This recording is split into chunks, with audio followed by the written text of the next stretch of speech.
8월 27일 금요일 성령님과 함께하는 100일 가정예배를 시작하겠습니다. 다같이 주님 가르치신 기도하겠습니다. 하늘에 계신 우리 아버지, 아버지의 이름을 거룩하게 하시며 아버지의 나라가 오게 하시며 아버지의 뜻이 하늘에서와 같이 땅에서도 이루어지게 하소서. 오늘 우리에게 일용할 양식을 주시고 우리가 우리에게 잘못한 사람을 용서하여 준 것 같이 우리 죄를 용서하여 주시고 우리를 시험에 빠지지 않게 하시고 악에서 구하소서. 나라와 권능과 영광이 영원히 아버지의 것입니다. 아멘.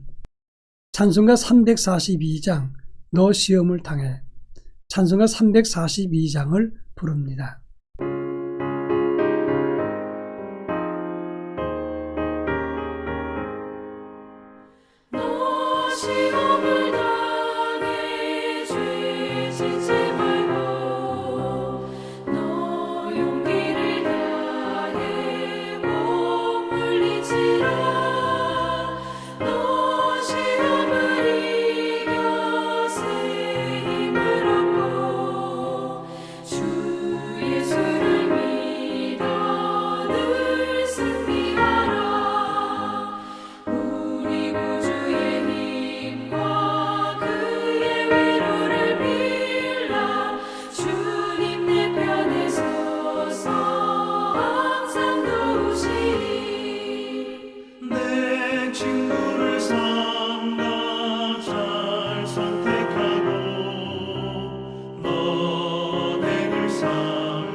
이 시간 우리에게 주시는 하나님 말씀은 신약성경 야고보서 1장 9절로 16절입니다. 야고보서 1장 9절로 16절 말씀을 한 절씩 교독합니다. 제가 전체를 읽겠습니다. 낮은 형제는 자기의 높음을 자랑하고 부한 자는 자기의 낮아짐을 자랑할지니 이는 그가 풀의 꽃과 같이 지나감이라. 해가 돋고 뜨거운 바람이 불어 풀을 말리면 꽃이 떨어져 그 모양의 아름다움이 없어지나니 부한 자도 그 행하는 일에 이와 같이 쇠잔하리라. 시험을 참는 자는 복이 있나니 이는 시련을 견디어낸 자가 주께서 자기를 사랑하는 자들에게 약속하신 생명의 멸관을 얻을 것이기 때문이라. 사람이 시험받을 때 내가 하나님께 시험을 받는다 하지 말지니 하나님은 악에게 시험을 받지도 아니하시고 친히 아무도 시험하지 아니하시느니라. 오직 각 사람이 시험을 받는 것은 자기 욕심에 끌려 미혹됨이니 욕심이 잉태한 즉 죄를 낳고 죄가 장성한 즉 사망을 낳느니라. 내 사랑하는 형제들아 속지 말라. 아멘. 예수 믿는 사람과 이 세상 사람과 살아가는 방식은 크게 다를 바가 없습니다. 예수 믿는 사람이라도 먹고 입고 쓰고 경우에 따라서는 화나고 서운하고 시험에 드는 경우도 얼마든지 있다고 하는 것입니다.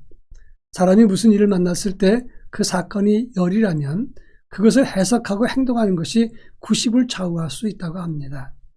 믿는 사람이 이 세상 사람과 다른 것은 사건을 만났을 때 열을 경험했을 때 신앙적으로 그것을 해석하고 그리고 신앙적으로 그것을 바르게 세워갈 때 그래서 믿는 사람이 다르다고 말할 수가 있을 것입니다.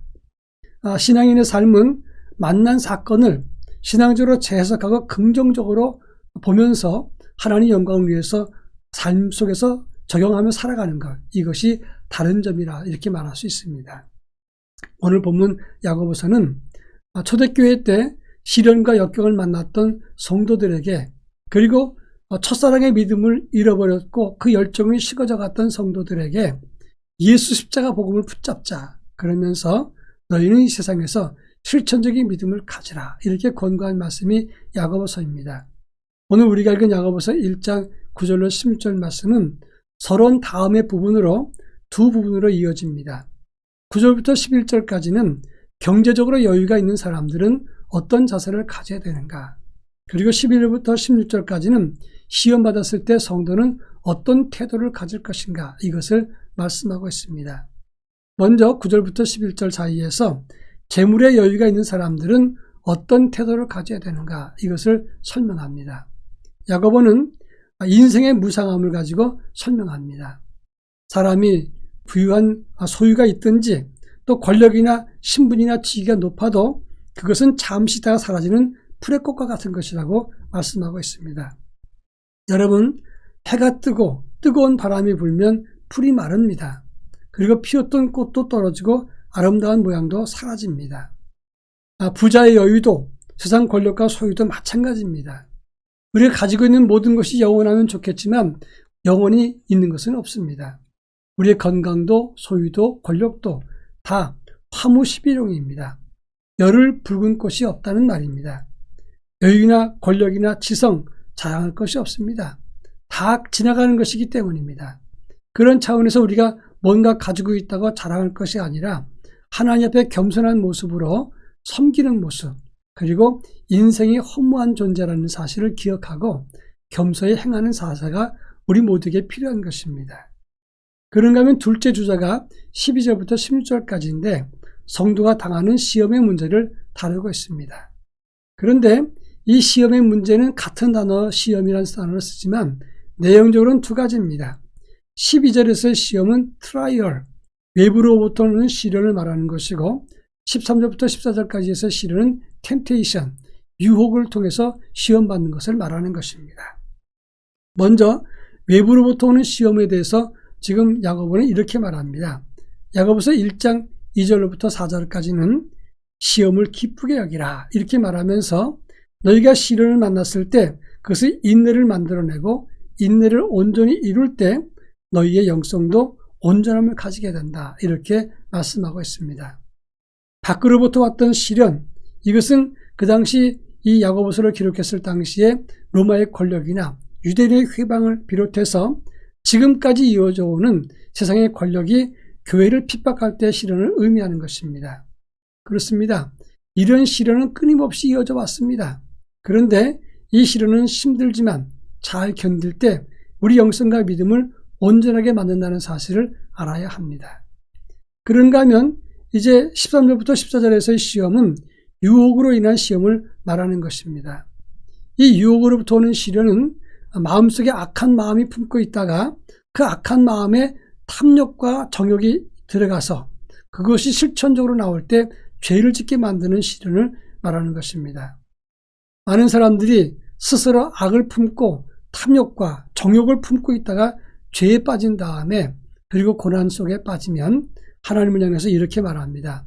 하나님, 왜 내게 이런 극심한 시련을 주십니까? 이럴 수 있습니까? 이렇게 말할 때가 많습니다. 그것은 큰 잘못입니다. 하나님이 우리를 죄의 유혹에 빠지라고 시험 준 적은 없습니다. 그리고 그런 시련은 자기 잘못 때문에 생긴 시험이고 그리고 자기가 품은 악에서부터 나온 것이기 때문에 명분 없는 시련이 되는 것입니다. 중요한 것은 우리가 어떤 유형의 시험이든지 그것을 이기는 방법입니다. 첫째는 우리가 정한 영성과 마음을 가지고 우리가 시련을 대할 때 우리는 유혹에 넘어지지 않게 된다고 하는 것입니다.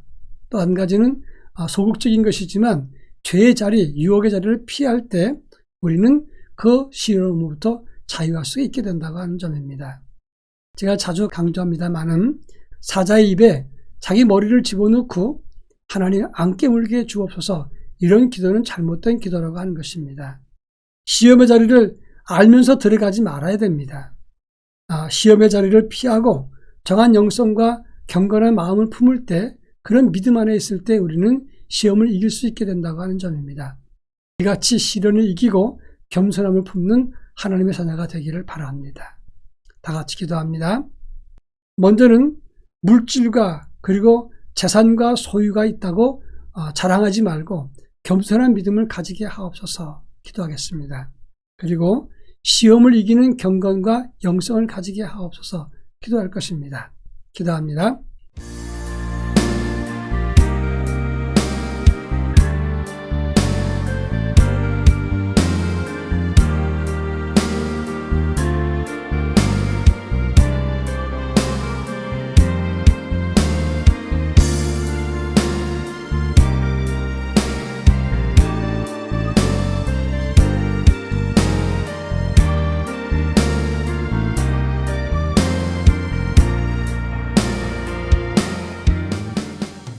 자비로우신 아버지 하나님, 소유와 그리고 많은 것을 가졌다고 자랑할 것이 아니라 하나님 앞에 겸손함을 가질 수 있도록 은총을 더하여 주시옵기를 원합니다.